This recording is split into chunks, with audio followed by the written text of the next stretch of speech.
Welcome to the People Leaders Podcast, the audio resource for managers and business leaders creating high-performing teams. Join leadership and team development experts Jen and Michelle Turkelson each week as they explore both subjects from every angle. Through practical tips, valuable insights, and compelling interviews with leadership experts around the world, you'll learn how to bring out the best in your staff and how to give your best as a leader. Hi, Michelle. Hello.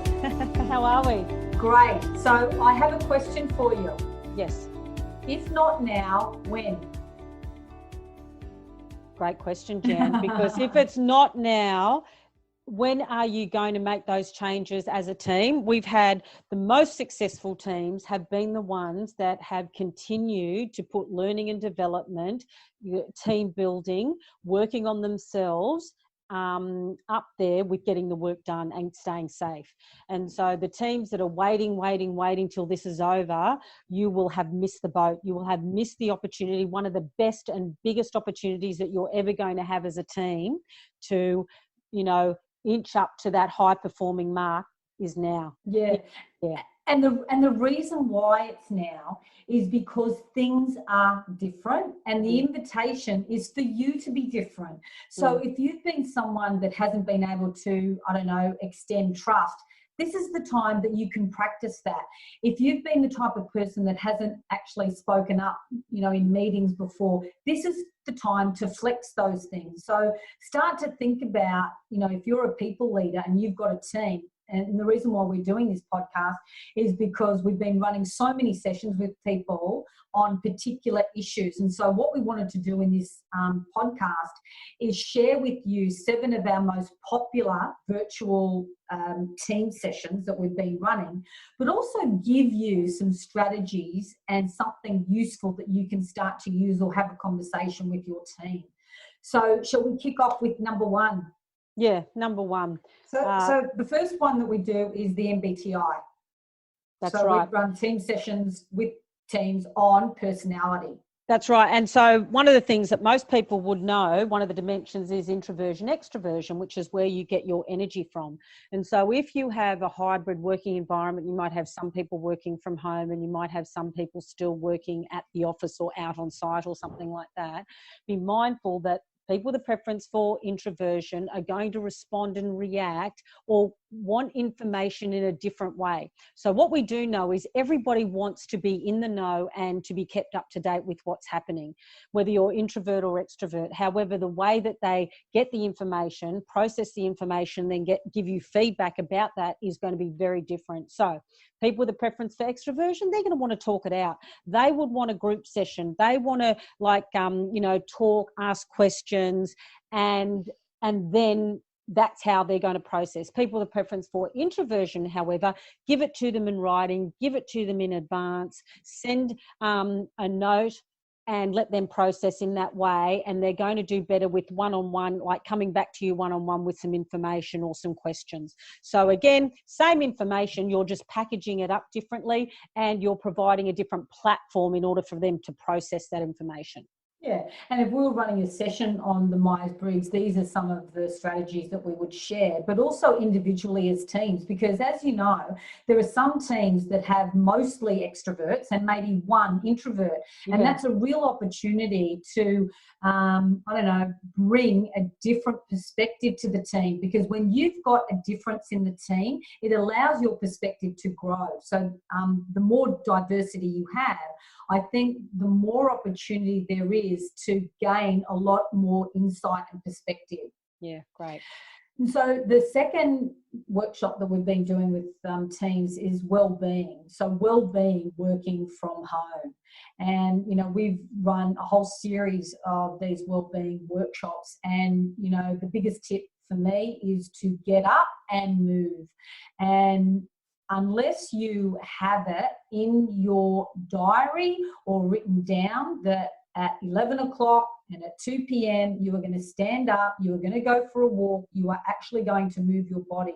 Now, hopefully at this stage, there are people who have the opportunity to either have a stand-up desk or to create their own stand-up desk.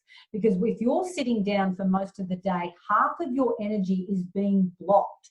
As soon as you stand up, all your organs and everything are going to run more efficiently. So the more that you can actually stand up and move your body, the better it is. So number one, get up and move.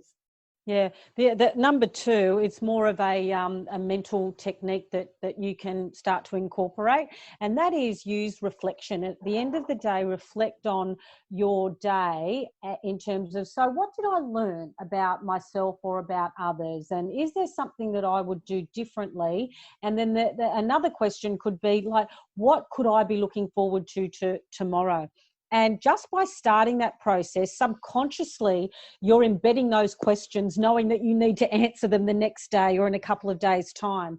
And reflection is one of the best ways that you can gain greater self-awareness and then move into making those minor shifts. Very simple, mental strategy that you can use in order to move forward in a positive way. Yeah. And like you always say, Michelle, like this is the time where you actually can create those changes because you are working from home. You do have a little bit more control over your environment. So if that means getting up early or going to bed a little bit early so you can revitalize yourself. And I suppose the third tip that I would really offer people is that, have you got a practice of actually just sitting down, closing your eyes and focusing on your breath? So for us, we meditate every day, but for those other people who haven't, let's just start to inquire into that, because there are so many psychological, physiological benefits of meditation. And the tip that I would give you is to always have your seated upright, your spine nice and supported, feet on the floor, relaxed position, closing your eyes, and just breathing in and out, and just focus on the beginning, the middle and the end of every inhalation, and then the beginning, the middle and the end of every exhalation. And if you can do that for 5 minutes, I promise you will feel different. And I'm going to give one more tip, Jan. So this is the emotional tip. And that is, when you are feeling a little bit triggered or a little bit frustrated, one of the, a good strategy is just to name it. So how am I feeling? Am I feeling angry? Am I feeling frustrated? Am I feeling overwhelmed? Once you can name it and put a label on it, then you can ask yourself the question, okay, so what emotion could I start to move into that moves me up the scale of being less angry? So can I go from anger to frustration, or could I go from frustration to feeling a little bit titchy? And when you can start to name it and use your thought process to move yourself, because emotions are just energy and they're your thoughts and you can control them. Once you can start to do that, then you have a language around it and you can coach yourself. You can move from that negative state to a more positive state, and that's an emotional strategy that you can use at this time as well. Yeah, and we base that off Abraham Hicks, which we listen to quite a bit, so you can look that up on YouTube. So the third workshop that we do is how to run effective team meetings. Now, by now, if you're not running effective team meetings, I really feel for you, because people have been having hundreds and hundreds of them by now. And some of the things that I would just be really mindful of is, are you still preparing? And even if you don't have a lot of time, start to pre-pay. So what do I want people to walk away with from this meeting? So is it a sense of inspiration? Is it a sense of, engagement or collaboration? Or is it just information sharing? What is my intention for this meeting? So that's one tip that I would definitely recommend. And the other one is have an agenda.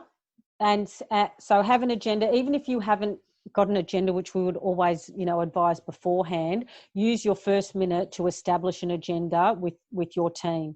And the other thing is, as you said, earlier when we were talking, is prepare. You need to prepare in terms of, what's the feeling that I want the team to have, but also what is the content that I want to have delivered as a result of this meeting. So you've got the balance of the team as well as the content or the task that you want to get done. And if you have run an effective meeting, I would actually congratulate yourself for that, or what we invite people to do is give in-time feedback. So at the end of the meeting, just say, hey, I just want to get a sense of how well do we think that meeting went as far as, timing and content and people engaging with each other. If we were to give it a rating out of 5, what would we give it? And then if, there's lots of 3s and 4s, what would it take for us to get it into a 5? Yeah. And the other thing that I would say is that you, more than ever before, need to facilitate these online meetings. And what that looks like is when you pose a question, you'll say, okay, so here is the question. If we could actually start by, Jan, could you go first, followed by Bill, and then Bill, if you could then pass it on to the next person, and so on and so forth. So there is structure. And when you've got structure, it flows, because we had a lot of people saying, oh, we're talking over each other and people aren't contributing, and then they're ducking out and they're on their phones.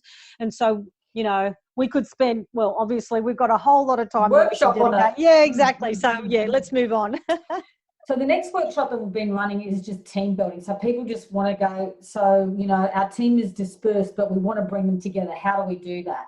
And so there are 2 ways that you can really build the team. And one is to work on a real life project. And that one that I would recommend is to work on something that is going to support the team. So it could be a key process or a piece of technology or something that is going to benefit the whole team, and use that as a team building activity. So if we were to, and pose it to the team, if we were to build our capability in one area, what would that be? And give them some opportunities to talk, and I suppose give them some examples. So if we were to be better proficient at using the whiteboard or Zoom meetings or Teams, these are some of the ways that we could, as a team, collectively build ourselves. That's right. And so as a team, you could all log on and work through a module on how to use the whiteboard. Another way that we've seen teams do this is that they take it in turns. One person from the team each week spends 15 minutes sharing their knowledge about the technology that other people may not know. And what you're doing is obviously building that skill in that person in terms of how to communicate over, virtually, but also everybody's lifting their skill level. So just 15 minutes, it's a learning bite, and you rotate it through the team. So everybody's sort of lifting their capability. Yeah. And another workshop that we do is good rhythms and routines. And, when you have a robust rhythm and routine, and there are certain personality styles that thrive on routines and rhythms. Rhythms are when you do it, and the routines are what you do. And as a team, if you have a good routine and rhythm around how you're checking in, when you're running meetings, when you're checking in on each other, where you're doing your work, and to review that quite often, review it at least, I'm thinking every 2 weeks now. Before it was every day, we're going to review, and then every week. But it seems like 2 weeks is a good time to review your rhythm and routine as a team. That's right. So there are 2 levels, or maybe sort of 3 areas that we have happening under our roofs if we're working from home, and that's your individual rhythm and routine, the rhythm and routine you may have with people that you live with or your family, and then there's the team routine and rhythm. And we have seen people thrive in this space when they have been able to have that triad work effectively together and complement each other. And so we've had, for example, people who have children at home, they have decided at 12 o'clock, I'm going to not have any meetings, and that's when I'm going to have lunch with my children, and we're all going to sit down together, and then we're going to go for a walk. So you can see that they've incorporated the individual, the family, and made it work for their team in order to get a nice sort of supportive rhythm happening. And the best way to do that is have a discussion with your team about what is going to be a good rhythm in terms of how we connect and when we connect.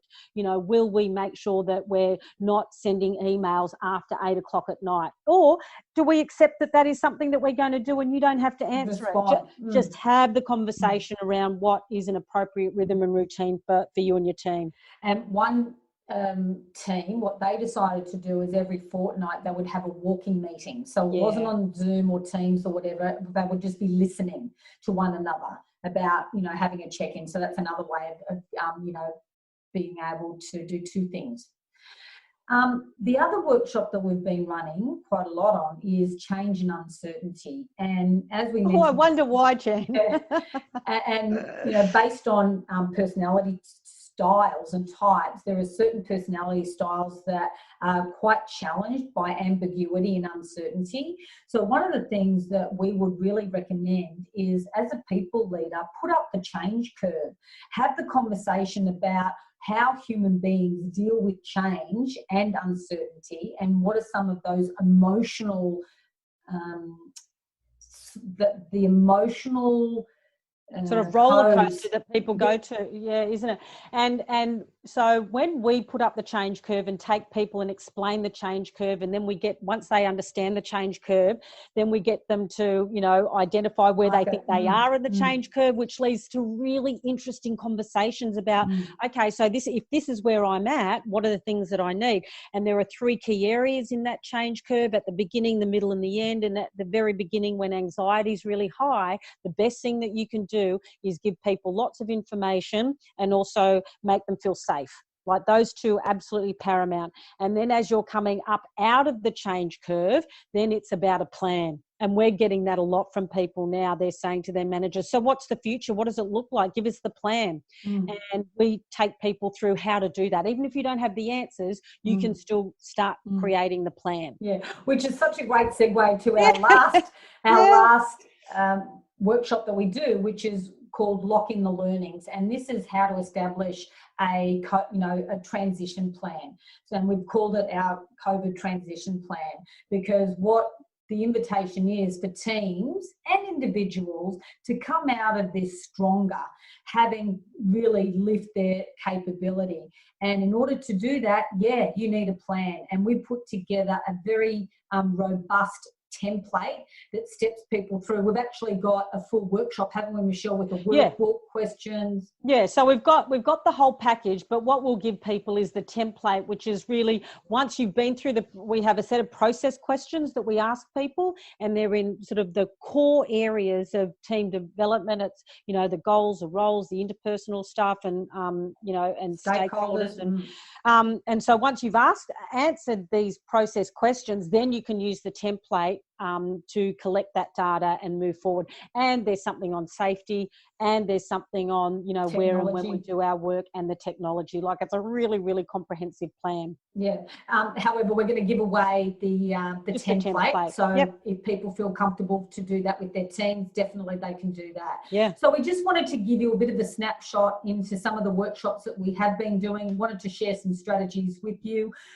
So the call to action is to think about what it is that you could do for your teams. And if not now, when are you going to do it? Because this is the time to have fun with your team, to give them something else rather than you bring an external facilitator in, kind of like reinvigorate them, ready for the next part of the change curve. Okay. Over and out. Okay. Good luck, everyone. We hope you enjoyed today's episode of the People Leaders Podcast. For show notes and other resources, please visit us at peopleleaderspodcast.com. And while you're there, you can subscribe for future episodes so you can continue your own leadership journey. And please be sure to share this and other episodes with your friends and colleagues. The People Leaders Podcast is brought to you by the Experts on Air Podcast Network.